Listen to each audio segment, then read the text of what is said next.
मोहब्बत करने वाले ऐसे ऐसे मिले, नबी के पीछे जान देने वाले ऐसे ऐसे मिले कि अल्लाह के नबी का इंतकाल हो गया। अल्लाह के नबी का इंतकाल, यहां हजरत बिलाल रजी अल्लाह ताला अन्हु दीवाने हो गए, मजनू हो गए। क्या कहते हैं, मोहब्बत का आलम देखो। आए अल्लाह के नबी, आए दामन पकड़ते हैं, कमीज खींचते हैं। आए अल्लाह के नबी, क्या आपको मालूम न था कि बिलाल आपकी जुदाई बर्दाश्त न कर सकेगा? फिर मुझे छोड़ के आप क्यों चले गए? आए आका, मुझे छोड़ के आप क्यों चले गए? लोगों ने हजरत बिलाल को पकड़ा। नबी के इंतकाल के बाद ये कैसी हरकतें, रुको रुको, अलग करो अलग करो। सारे सहाबा पर पहाड़ टूट गया। हजरत आयशा सिद्दीका रजी अल्लाह ताला अन्हा भी मायूस हैं, और हजरत फातिमा रजी अल्लाह ताला अन्हा तो यहां तक क्या बैठी, अरे लोगों, तुम्हें नहीं मालूम कि मेरे बाप के इंतकाल के बाद मुझ पर कितनी बड़ी मुसीबतें टूटी हैं। जो मुसीबत मेरे बाप के इंतकाल के बाद गम के पहाड़ मुझ पर टूटे, अगर ये पहाड़ों के ऊपर टूटे होते तो पहाड़ भी रेजा रेजा हो जाता। अगर ये मुसीबतें किसी दिन के ऊपर गिरी होती तो दिन भी रात में बदल जाते। हजरत फातिमा का यह हाल था। हजरत फातिमा अपने अब्बू को इंतकाल से चंद मिनट पहले देख कर कहती हैं, अकरबा या अबा, हाय मेरे अब्बू की तकलीफ, हाय मेरे अब्बू की परेशानी। और अब्बू कह रहे हैं, हाय मेरी बेटी, आज के बाद तेरे बाप को कभी इतनी तकलीफ ना होगी, आज के बाद कभी तेरे बाप को इतना गम न होगा। हजरत बिलाल के सामने नबी को दफन किया जा रहा है, नबी को कफनाया जा रहा है, मिट्टी दी जा रही है। हजरत बिलाल कब्र के पास खड़े होकर कहते हैं, ओ मेरे आका, क्या आपको मालूम न था कि मैं आपकी जुदाई बर्दाश्त न कर सकूंगा? लोगों ने कहा, बिलाल को मदीना से दूर कर दो वरना पागल हो जाएगा, नबी की याद में मजनू हो जाएगा। मुल्क शाम की तरफ भेज दिया। 6 महीने मुल्क शाम में रहे। जब भी अजान हुआ करती थी मुल्क शाम की मस्जिद में, अशहदु अन्ना मुहम्मद रसूलुल्लाह, हजरत बिलाल हर अजान के वक्त नबी की याद में रोना शुरू कर देते थे। 6 महीने गुजर गए।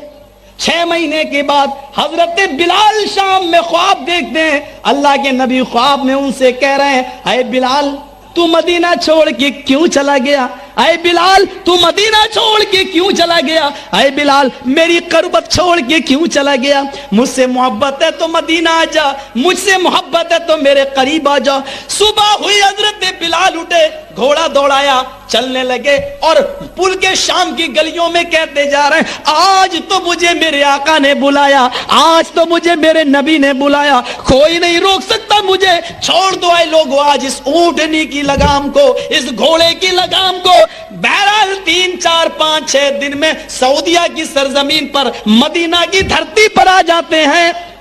पूछते हैं, आए लोगों, नबी की बेटी का हाल बताओ, हजरत फातिमा की खैरियत बताओ, मुझे नबी की बेटी से मिलाओ। लोगों ने कहा, तार का जमाना नहीं, टेलीफोन का दौर नहीं। आए बिलाल तो मुल्क शाम में थे, अभी चंद दिन पहले नबी की बेटी हजरत फातिमा भी इस दुनिया से कूच कर गई। आए अल्लाह, ये तूने कौन सा इम्तिहान मुझसे लिया? एक तरफ नबी को लिया, दूसरी तरफ नबी की बेटी को छीना। और यहां फातिमा की लख्ती जिगर, अली के नूरे नजर, नबी के वो नवासे, हाय जिनको देख करे एक बार मेरे नबी ने कभी मिंबर रसूल से उतरना गवारा ना किया, लेकिन हजरत हसन को मस्जिद में आते देखा, ठोकर लगती देखी, हसन को गिरते हुए देखा। अल्लाह के नबी खुतबा देना बंद कर देते हैं, मिंबर से उतरते हैं, अपने नवासे के लिए दौड़ते हैं, उठाते हैं, अपने कांधे पे बिठाते हैं और मिंबर पे आके रख लेते हैं और फिर खुतबा देते हैं। और उसी खुतबे में फरमाया, आए लोगों, तुम नहीं जानते हो ये हसन कौन सा मेरा नवासा है, ये 2 मुसलमानों के गिरोह में मुसालिहत पैदा कराएगा। ये इशारा था हजरत अली और अमीर माविया की दरमियान जंग जो होगी, इन दोनों के दरमियान हजरत हसन अली के बाद अमीर माविया और हसन, ये दोनों मिलकर एक दूसरे के हक में फैसला करेंगे और हसन जो होगा वो इस मसले को हल करेगा, मसालियत पैदा कराएगा, अमीर माविया की बैत कर लेगा। और ऐसा ही हुआ, हजरत हसन ने माविया की बैत करके मुसलमानों के दोनों गिरोह के दरमियान मुसालियत पैदा करा दी। سنو یہاں وہی حسن آئے وہی حسین آئے. اے بلال 6 مہینے ہو گئے آپ کی زبان سے اذان کے کلمات نہیں سنے, آج اذان کے کلمات بلند کرو. صحابہ بھی آ گئے, نہیں اے بلال 6 مہینے سے وہ اذان نہیں سنی جو نبی کے دور میں سنا کرتا تھا. اے لوگوں, نبی کے انتقال کے بعد مجھ سے اذان کے کلمات ادا نہیں ہوتے, نہیں مجھے مجبور نہ کرو. عورتوں نے خواہش کی, صحابہ نے خواہش کی, حسن و حسین نے تو یہاں تک کہہ ڈالا سنو میں نبی کا نوازا ہوں, اور میرے نبی نے کہا تھا, میرے نانا نے کہا تھا, جو میرے نوازوں کا دل توڑتا ہے وہ میرا دل توڑتا ہے.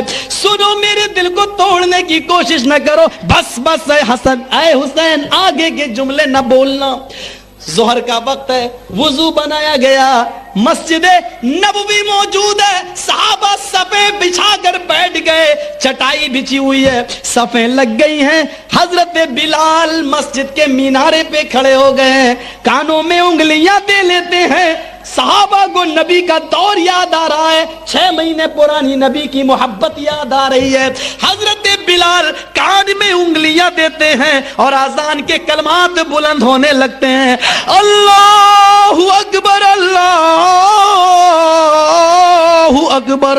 نہ جانے ان جملوں میں کون سی کشش تھی کہ چڑیاں اڑتے اڑتے پیڑوں پہ بیٹھنے لگی کہ آج میں بھی بلال کی آواز سنوں, آج بلال کی اذان سنوں. حضرت بلال نے جو اذان کے کلمات بلند کیے, اللہ کی قسم صحابہ کی آنکھوں میں آنسو آ گئے. کاش آج حبیب کائنات ہوتا, کاش آج فاطمہ کا باپ ہوتا, کاش آج بلال کا محبوب ہوتا, کاش آج حسن و حسین کا نانا ہوتا تو آج بلال کی اذان وہ بھی سنتا. اور حضرت بلال یہ کلمات پہ کلمات پڑھے جا رہے ہیں, جملہ اس اذان کے کلمات اس جملے پہ پہنچتے ہیں, اشہد ان لا الہ الا اللہ.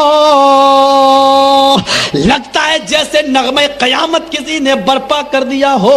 پرندے مسجد نبوی کے کنگوروں پر, پیڑوں پر بیٹھ گئے, اذان سننے لگے. عورتیں بھی بے قابو ہو گئیں اور گھروں کی چھتوں پر چڑھ گئیں. آج بلال کی اذان سنیں. اور تخلیق ملائکہ, تخلیق آدم کے وقت اعتراض کرنے والے فرشتے بھی زاروں کی دار رو رہے ہیں اور آسمان سے کتار در کتار اتر رہے ہیں. آج بلال کی اذان میں بھی سنو. ارے سنو, حضرت امام احمد ابن حنبل نے مسند کے اندر لائے ہیں کہ اتنی چیزیں نہیں, یہاں تو صحابہ پر نغمے قیامت برپا ہے, چڑیاں پیڑوں پر بیٹھی ہوئی ہیں. اتنا ہی نہیں بلکہ بلال کی اذان سننے کے لیے سمندر کے پانی نے بھی موجیں مارنا, لہریں مارنا چھوڑ دیا, سکوت طاری ہو گیا. گویا کہ سمندر بھی بلال کی اذان سننے کے لیے تیار. ساری چیزیں بلال کی اذان سن رہی ہیں اور حضرت بلال ان جملوں پر پہنچ جاتے ہیں, اشہد ان محمد رسول اللہ. ابھی زبان سے صرف لفظ محمد نکلا تھا, لفظ رسول اللہ ادا نہ ہوا. حضرت بلال کی نظر اس جگہ پہ پہنچ گئی جہاں اذان دیتے وقت بلال نبی کو کھڑا کر لیا کرتے تھے. محمد کا لفظ آتے ہی نبی کا چہرہ دیکھ لیا کرتے تھے. آج بلال کی نظر آج اس جگہ پہ پہنچ گئی, وہاں نبی کو غائب دیکھا, وہاں نبی کو غائب پایا, وہاں نبی کی موجودگی کو نہ دیکھا. محمد کے بعد لفظ رسول اللہ کا جملہ ادا نہ ہو سکا. ہچکیاں بن گئی, رونے لگے اور ایسے روئے کہ محمد کے بعد لفظ رسول اللہ نکالتے نکالتے وہ زمین کے اوپر گش کھا کر گر گئے. صحابہ دوڑے, پانی کے چھیٹے مارے, ایک دوسرے کو کہنے لگا کہ تم نے مجبور کیا.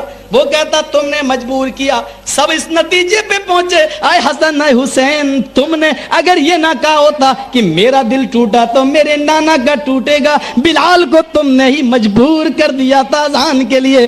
سنو, بلال نبی کی محبت میں ایسا دیوانہ ہے کہ اب وہ محمد الرسول اللہ کہتے ہوئے کس کا چہرہ دیکھے. بہت آسان ہے, نبی کو حاضر و ناظر مان لینا اور الصلاۃ والسلام علیکہ پڑھ کر نبی کو اپنی محفل میں بلا لینا. لیکن میرے بھائیو حقیقت یہ کہ نبی کے حاضر و ناظر کا اگر گمان بھی صحابہ کو ہوتا تو حضرت بلال بے ہوش ہو کے نہ گرتے، سوچ لیتے چلو نبی جگہ نہیں پردہ کر گئے ہیں، موجود تو ہیں لیکن دکھائی نہیں دے رہے ہیں، لیکن غشی آ گئی اور بے ہوش ہو کے زمین پہ گر گئے۔ یہ واقعات بھی تمہارے دلوں کو جھنجھوڑتے نہیں ہیں؟ یہ محبت تھی، یہ انسانیت تھی، یہ نبی کے ساتھ انسیت تھی، محبت تھی کہ نبی کے انتقال کے بعد بھی نبی کی جدائی برداشت نہیں ہو رہی ہے۔